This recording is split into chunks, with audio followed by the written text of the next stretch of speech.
Hey, welcome back to the channel. I hope you had a great weekend. I hope you're having a great day, a blessed day, and getting 1% better than yesterday and breaking free from anything that's holding you back from being the best version of yourself. That's what I'm trying to do. I cannot believe it's the start of Christmas week. Man, it's going fast, but time flies when you're having fun. I've enjoyed it. I'm getting used to the cold somewhat. And I just can't believe that Christmas weekend is upon us. I'm looking forward to it and having some time off with the family too. I'm very grateful for that. And I can't wait to watch the kiddos open up the presents. And I can't wait to be Santa on Christmas Eve. I'll talk about what's going on today. I want to talk a little bit about my morning in the gig economy, a Bible verse to start the week off right, a story about one of my coworkers who has passed away, a bartender, passed away too young at age 65. I got some recent thrift store scores. I want to talk a little bit about overthinking and 7 ways that we can cure that. And that's something that I have been faced with this past weekend, as we talked about on a previous video. So we'll get right into it. This morning, my day off, I got out there and I made $54 just through Walmart, Spark, delivery, and actually in-store shopping. I did the first order. It was like $27. I'm like, okay, cool. I missed out on a $30 order. I didn't catch it in time. I was driving and I didn't see it. And then I'm doing my errands at the bank. Something pops up and I just jump on it for like, I don't know, $24 or whatever. And I see that it's actually an in-store shop. But I'm like, okay, it was 20 items and not a big deal. I can knock out 20 items and then go do my errands for the day and have fun. So I'm in there and something just happens. Like once or twice a year, I get this like blinding flash in my eye and that's it. I get a blinding migraine and like I can't even see at this point. And I'm like freaking out in the store. I'm like deep breathing. I'm pushing through it as hard as I can. I'm like, oh my God. As I was leaving the store, I was probably in there for a good half hour. It started to subside, so I was able to drive.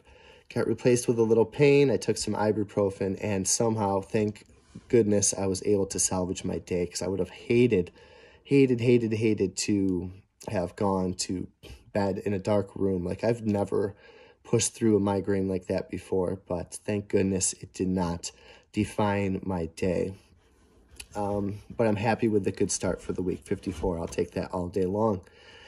This Bible verse from John 14:27 is about peace of mind, and that's kind of where I am trying to be this week, peace of mind. This is a Bible verse that jumped out to me. It says, "Peace I leave with you. My peace I give to you. Not as the world gives, do I give to you. Let not your hearts be troubled, neither let them be afraid."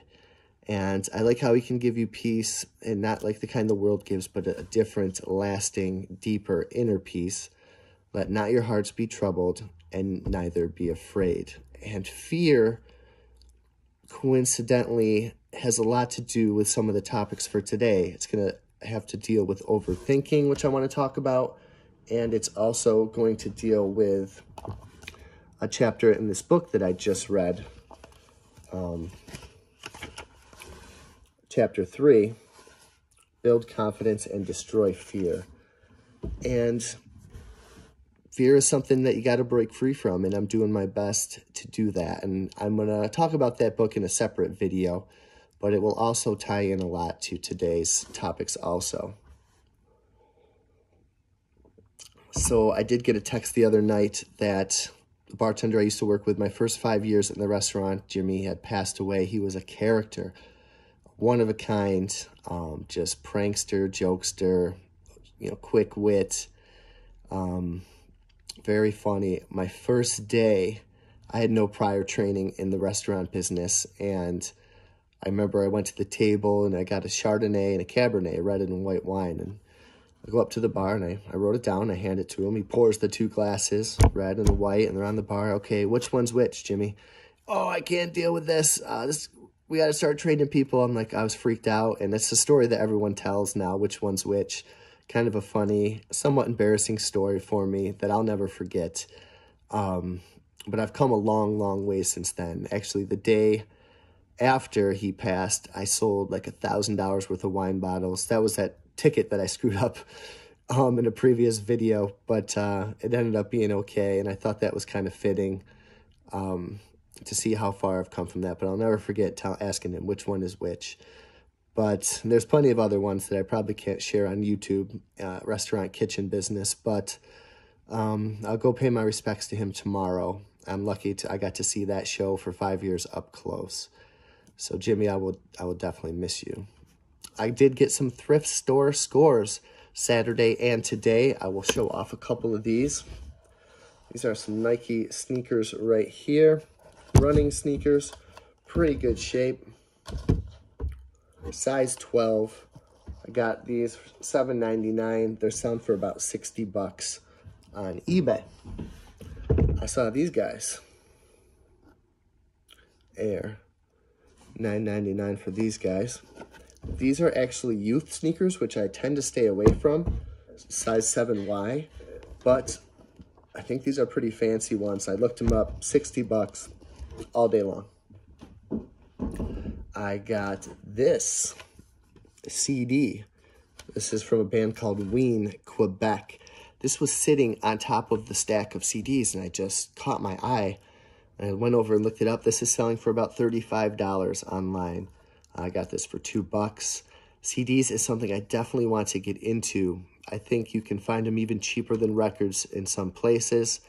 You have to sift through a lot of junk. I want to get to the point like where I am with records, where I can just tell, you know, I don't have to guess, I don't have to experiment, I don't have to look things up. I want to get to the point where I know what I'm looking for like jazz and just different kinds of genres. Knowledge is power. And then finally, I got these mugs. I got 2 of them. $2 a piece. This says, show me the bunny. And they are Carrot Patch Cottage. So I picked these up, looked them up online. A pre-owned one sold for $25. I just got 2 of them, and these are somewhat new with tags. The tags were kind of scraped off, so I don't think I can sell them but they've been unused. So, I mean, that could be $50, even $40 worth of mugs right there for $4. I just want to walk into that store and 10x my money. You know, you don't always go in there and strike it, and, you know, there's lots of things that other people are getting, but I'm very happy to grab some Nikes, to find a few good CDs that I can flip, and to find some nice coffee mugs. I'm comfortable with selling that stuff, and altogether, what's that, 120 plus 170, that's almost $200 high end of what I could possibly sell that for 2, 4, 6, teen, for like $25, almost $200. And even if you bring that down to 150 all day long, I'm so happy for that, and just keep doing it over and over. And pretty soon you'll have $1,000. I mean, really, it adds up pretty quick. And then to get to the last topic for today's video, 7 tips to overcome overthinking. And the first one is the biggest one for me, I think, and that is awareness. To even be aware, you can't change anything before you're aware that you are overthinking. And you need to be aware of when it's happening, when you're doubting, when you're stressed, when you're anxious. Stop. Recognize that you're overthinking. Breathe. Remain in the present. And then start to analyze why. In many cases, overthinking is caused by fear, and you can be paralyzed by focusing on things that might not happen. And how often do we talk on this channel? And how often do I remind myself that we suffer greater in imagination than we do in reality? And it is 99.999% so true. How many days did I waste in fear, and then go mostly about work, but other things, and just everything was fine and nothing to be afraid of. So stop and put positive thoughts first. Be aware, put positive thoughts first. Then next, put things into perspective. Don't make a mountain out of a molehill. Little things that I worry about usually are not big things, and there's no reason to worry about it. And also another great technique for putting things into perspective is a stoic technique, a top-down perspective. Look down like you're Google Earthing it, and how far above you are of everything that really it's pretty insignificant at the end of the day. Number 4, distract yourself, and not in a negative way, but happy, healthy, and positive alternatives like meditation, walking, reading, exercise, guitar. Those I think are all positive, happy, and healthy ways to exercise to help distract yourself from overthinking. You'll feel better afterwards, and I have taken the opposite route on occasion. I've distracted myself with video games, with drugs and alcohol, with overeating, with just being paralyzed by thinking about the future. None of those things are going to solve it. No amount of worry is going to help it. So distract yourself in a positive way. Then also change your views on fear. Put failures in the past and see every mistake as a new opportunity for beginning. I love fresh starts. And one of the greatest quotes, you don't have to wait for the new year. You don't have to wait for tomorrow. One of my favorite quotes is, I think it might be by Viktor Frankl, you're under no obligation to be the same person you were 5 minutes ago. You know, you slept in, you had a kind of a bad lunch of junk food, you know, you had a cigarette today. No, those things don't define you. You can cut those things off and you can change before the day is even over. So see every failure, put them in the past and see it as an opportunity to learn and for a new beginning. Also, realize that we cannot predict the future. No amount of worrying, no amount of stress, no amount of anxiety is going to change either what happened or what's going to happen in the future. Replace with peaceful and grateful thoughts. And that leads us to number 7, is to be grateful. At my worst, the thing that pulled me out of it was gratitude. And that can help you just be happier every night. As you lay down to bed, think of 3 of the best things that happened to you for the day and watch how peaceful you are.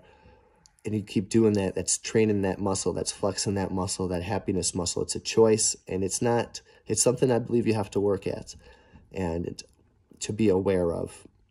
And 3 things, you know, I didn't want to do today because the day's not over, but 3 things yesterday that I thought were great things that happened to me was I watched the World Cup final with France and Argentina. That was a great game, and I loved watching it with the kids. I played chess against my 9-year-old daughter, Hannah, who beat me, and that kind of freaked me out a little bit, but I'm very happy for her. And also, we had a family movie night. We watched A Nightmare Before Christmas on Disney, and I really liked that movie. I thought it was awesome. And I was very, very happy to do that. So I can't wait to lay down tonight and think of 3 of the best things that happened to me today. I'm glad that I've studied overthinking. Put those 7 techniques into use. Get out there, side hustle, and peace of mind can be found through the Word of God. And I hope that that carries me on this week and also alleviates my fears, which will stop the overthinking. And that's going to tie into The Magic of Thinking Big, Chapter 3, book review tonight. I think I'm going to put out at 9 p.m., so look forward to that. I can't wait to talk to you guys on the next video. And also, let me know what 3 of the best things that happened to you yesterday or this past weekend or even today. I would love to hear them and gain inspiration from them. I'll talk to you on the next video.